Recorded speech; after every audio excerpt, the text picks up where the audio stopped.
What a terrific crowd this is. What a terrific crowd. This may even be larger than the crowd I had in Ellijay, Georgia. Don't laugh. We carried Ellijay. Listen, my friends, we may have taken the long way home, but we finally got here to Houston.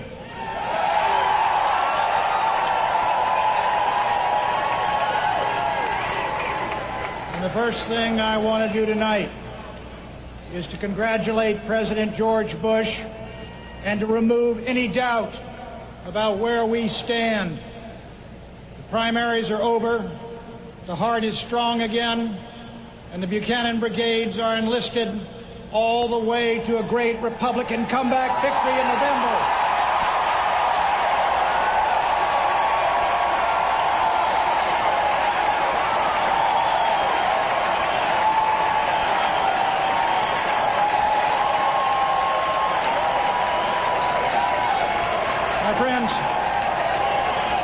My friends, like many of you, last month I watched that giant masquerade ball up at Madison Square Garden, where 20,000 liberals and radicals came dressed up as moderates and centrists in the greatest single exhibition of cross-dressing in American political history.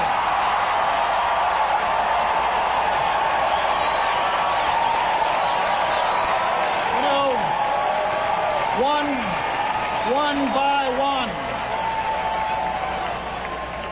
one by one, the prophets of doom appeared at the podium. The Reagan decade, they moaned, was a terrible time in America.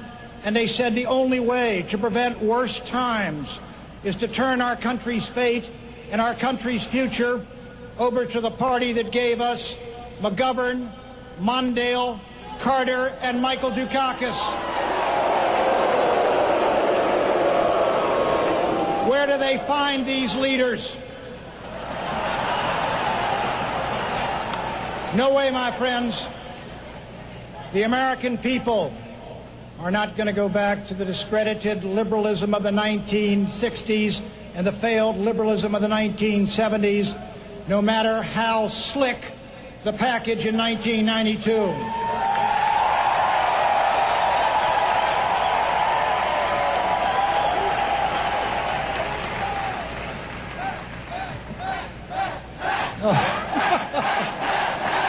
Hold it, my friends.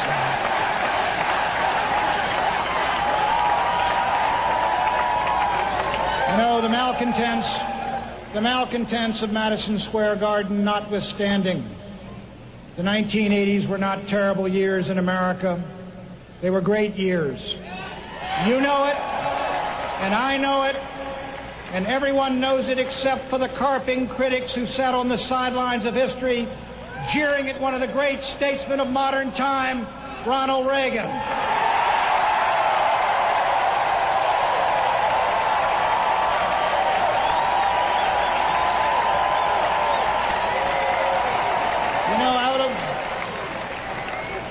Remember that time? Out of Jimmy Carter's days of malaise, Ronald Reagan crafted the greatest peacetime economic recovery in history. 3 million new businesses and 20 million new jobs.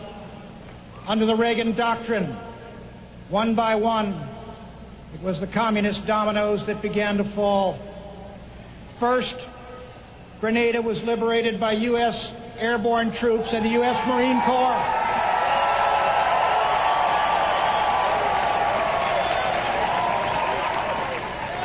Then the mighty Red Army was driven out of Afghanistan with American weapons. And then in Nicaragua, that squalid Marxist regime was forced to hold free elections by Ronald Reagan's Contra Army, and the communists were thrown out of power.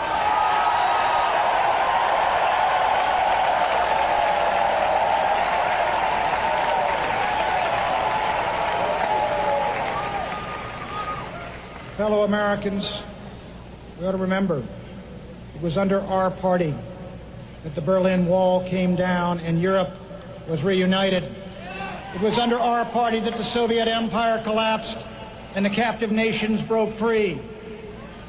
You know, it is said that every American president will be remembered in history with but a single sentence.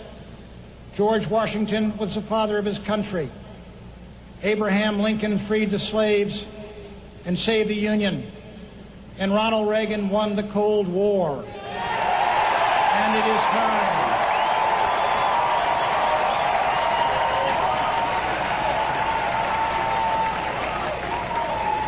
And it is just about time, that my old colleagues, the columnists and commentators looking down on us tonight from their skyboxes and anchor booths, gave Ronald Reagan the full credit he deserves for leading America to victory in the Cold War.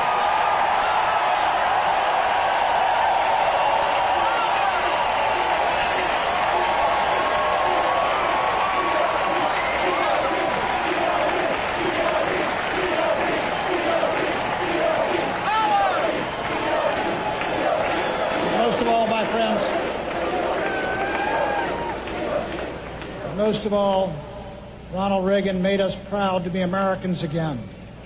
We never felt better about our country, and we never stood taller in the eyes of the world than when the Gipper was at the helm.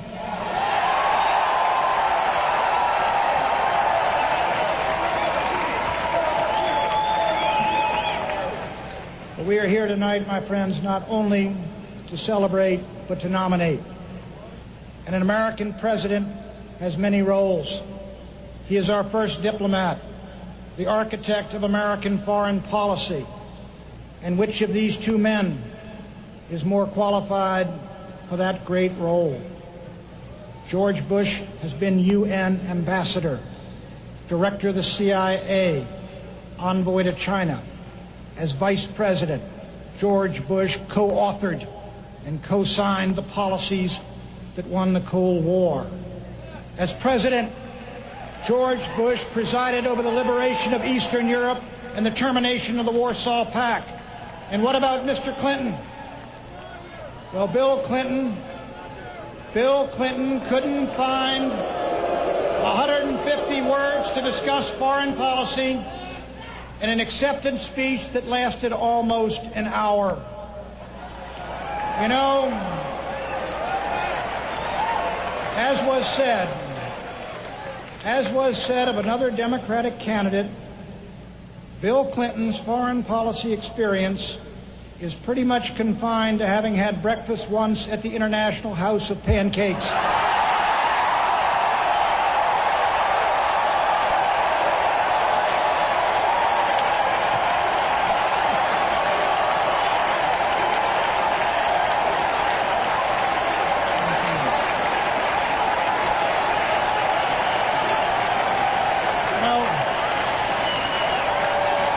Recall what happened.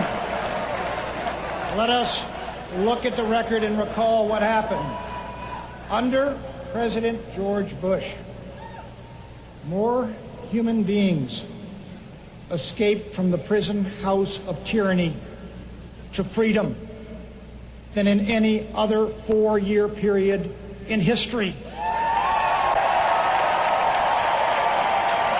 And for any man, let me tell you, for any man to call this a record of failure is the cheap political rhetoric of politicians who only know how to build themselves up by tearing America down. And we don't want that kind of leadership in the United States.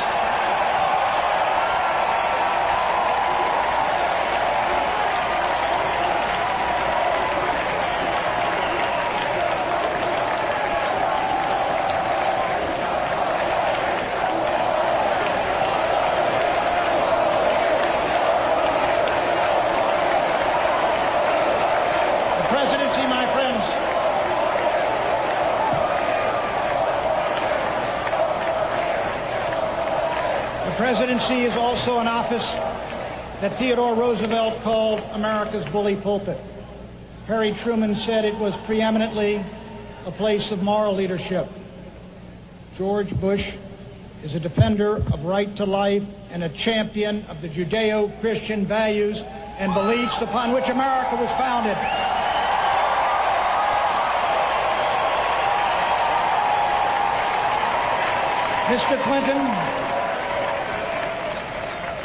Mr. Clinton, however, has a different agenda.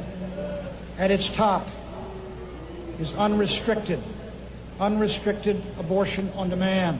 When the Irish Catholic governor of Pennsylvania, Robert Casey, asked to say a few words on behalf of the 25 million unborn children destroyed since Roe v. Wade, Bob Casey was told there was no room for him at the podium at Bill Clinton's convention and no room at the inn. Yet a militant leader of the homosexual rights movement could rise at that same convention and say, Bill Clinton and Al Gore represent the most pro-lesbian and pro-gay ticket in history, and so they do.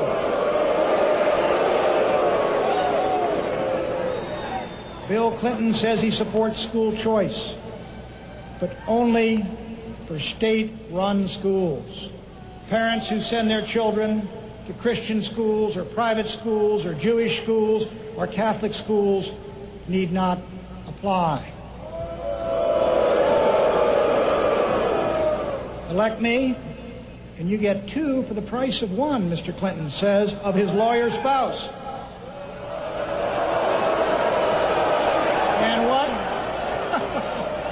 And what does Hillary believe?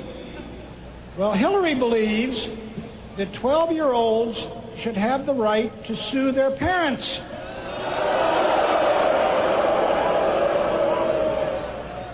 And Hillary has compared marriage and the family as institutions to slavery and life on an Indian reservation. Well, speak for yourself, Hillary.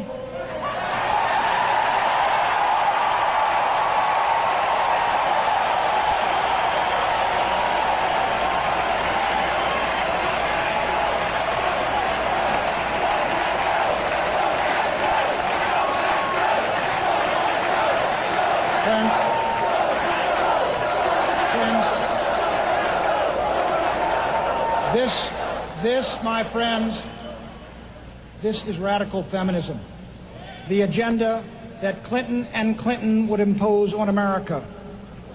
Abortion on demand, a litmus test for the Supreme Court, homosexual rights, discrimination against religious schools, women in combat units. That's change, all right, but that's not the kind of change America needs. It's not the kind of change America wants, and it's not the kind of change we can abide in a nation we still call God's country.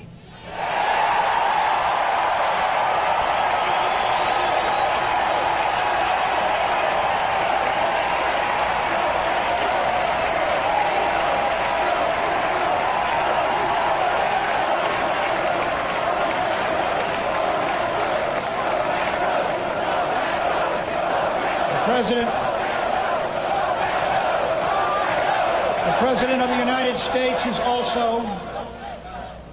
the United States is also America's Commander-in-Chief. He's the man we authorize to send fathers and sons and brothers and friends into battle. George Bush was 17 years old when they bombed Pearl Harbor. He left his high school graduation, he walked down to the recruiting office, and he signed up to become the youngest fighter pilot in the Pacific War. And Mr. Clinton,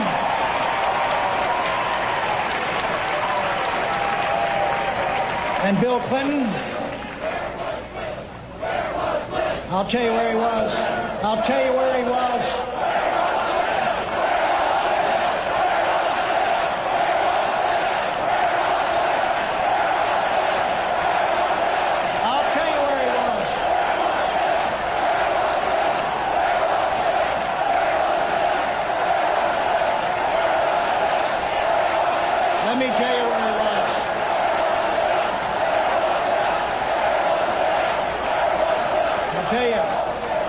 I'll tell you where he was.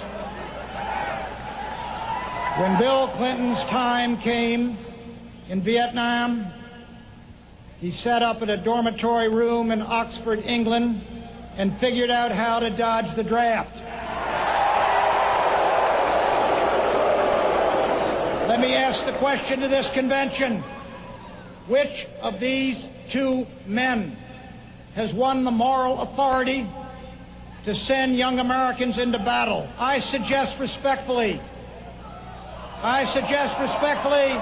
it is the American patriot and war hero, Navy Lieutenant J.G. George Herbert Walker Bush.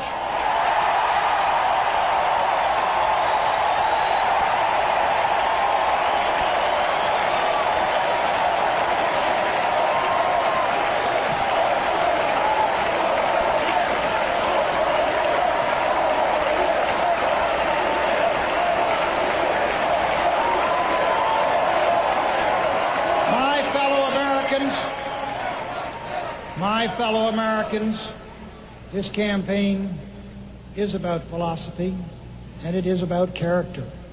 And George Bush wins hands down on both counts.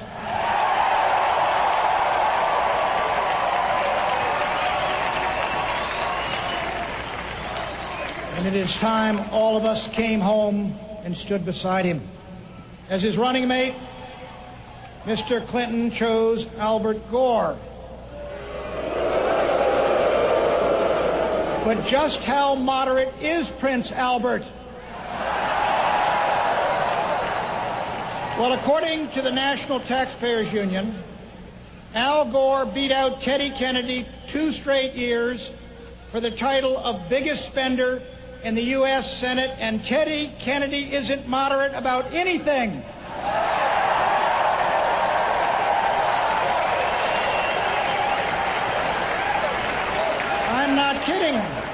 I'm not kidding about Teddy. How many other 60-year-olds do you know who still go to Florida for spring break?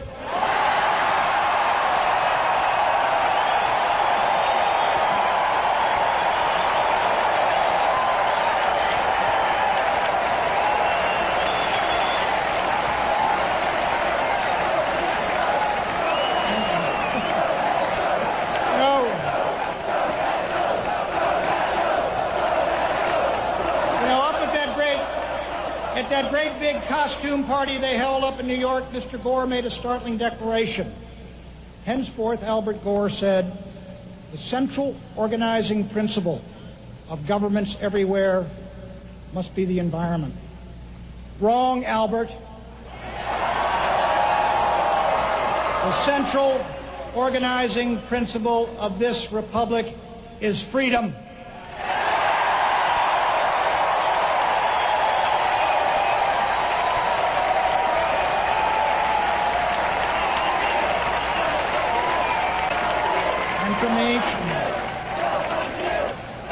From the ancient forests of Oregon and Washington to the inland empire of California, America's great middle class has got to start standing up to these environmental extremists who put birds and rats and insects ahead of families, workers, and jobs.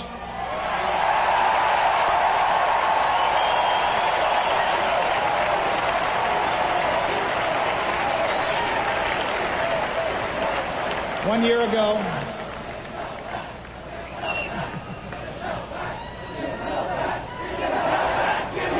we're doing it.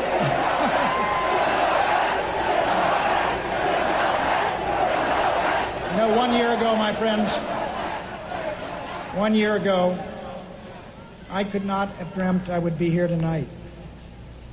I was just one of many panelists on what President Bush calls those crazy Sunday talk shows. But I disagreed with the president, and so we challenged the president in the Republican primaries. And we fought as best we could. From February to June, President Bush won 33 of those primaries. I can't recall exactly how many we won. I'll get you the figure tomorrow. But tonight I do want to speak from the heart to the 3 million people who voted for Pat Buchanan for president. I will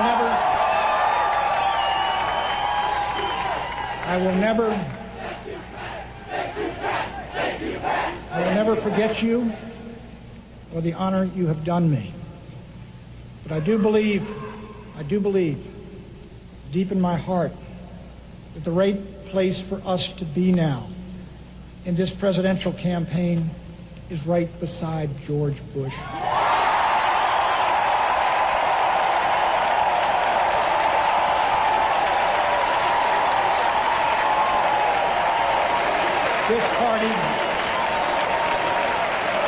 This party is my home, this party is our home, and we've got to come home to it.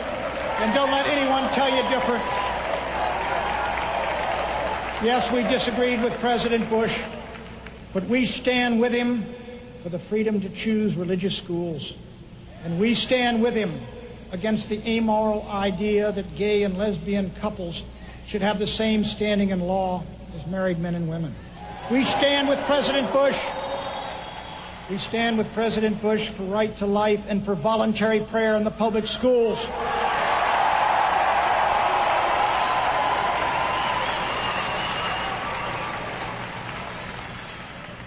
And we stand against putting our wives and daughters and sisters into combat units of the United States Army. And we stand, my friends, we also stand with President Bush in favor of the right of small towns and communities to control the raw sewage of pornography that so terribly pollutes our popular culture. We stand with President Bush in favor of federal judges who interpret the law as written and against would-be Supreme Court justices like Mario Cuomo who think they have a mandate to rewrite the Constitution.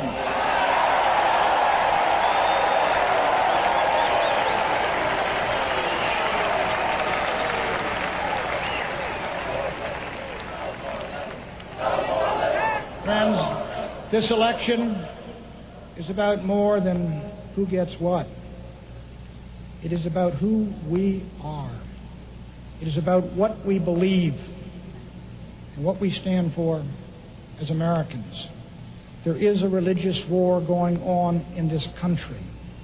It is a cultural war as critical to the kind of nation we shall be as the Cold War itself. But this war is for the soul of America. And in that struggle for the soul of America, Clinton and Clinton are on the other side, and George Bush is on our side.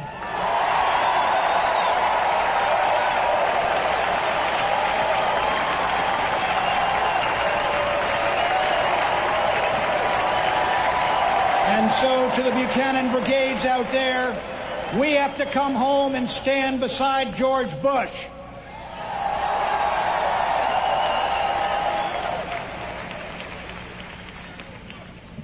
In these 6 months of campaigning from Concord, New Hampshire to California, I came to know our country better than I have known it ever before in my life. And I gathered up memories that are going to be with me the rest of my days. It was that day-long ride through the great state of Georgia in a bus Vice President Bush himself had used in 1988 called Asphalt One. The ride ended in a 9 p.m. speech in a tiny town in southern Georgia called Fitzgerald. There were those workers at the James River paper mill in northern New Hampshire in a town called Groveton. Tough, hardy men. None of them would say a word to me as I came down the line, shaking their hands one by one. They were under threat of losing their jobs at Christmas.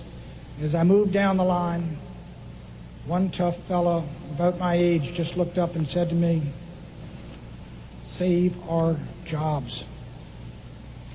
Then there was the legal secretary that I met at the Manchester airport on Christmas Day, who came running up to me and said, "Mr. Buchanan, I'm going to vote for you." And then she broke down weeping. And she said, I've lost my job. I don't have any money, and they're going to take away my little girl. What am I going to do? My friends, these people are our people.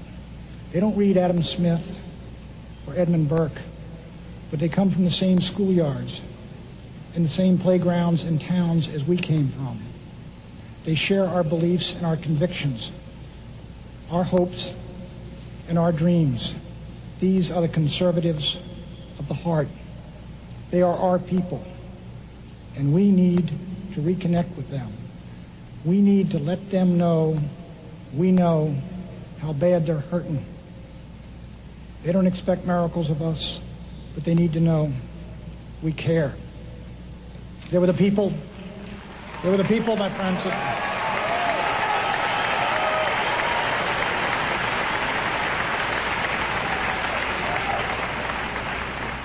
They were the people of Hayfork, a tiny town up in California's Trinity Alps, a town that is now under a sentence of death because a federal judge has set aside 9 million acres for the habitat of the spotted owl, forgetting about the habitat of the men and women who live and work in Hayfork.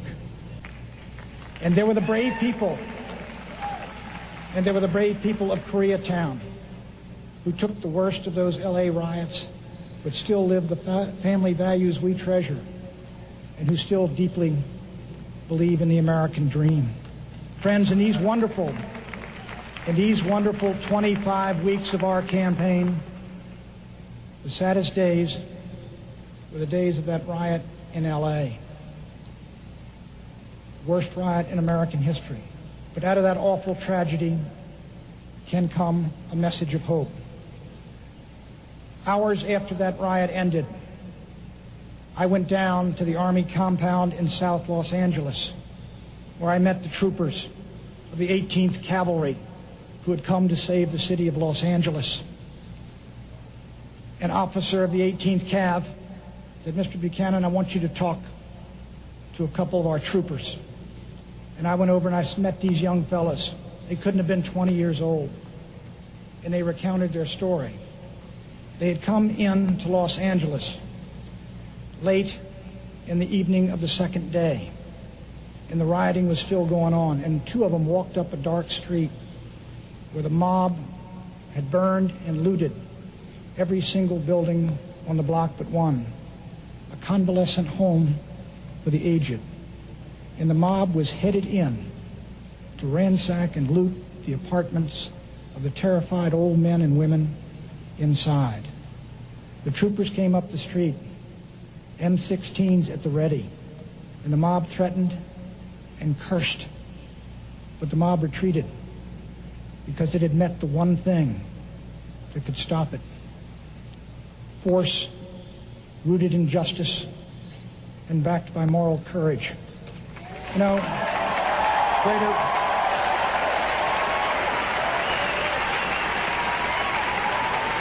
greater love than this hath no man, than that he lay down his life for his friend. Here were 19-year-old boys ready to lay down their lives to stop a mob from molesting old people they did not even know. And as those boys took back the streets of Los Angeles, block by block, my friends, we must take back our cities and take back our culture and take back our country. God bless you, and God bless America.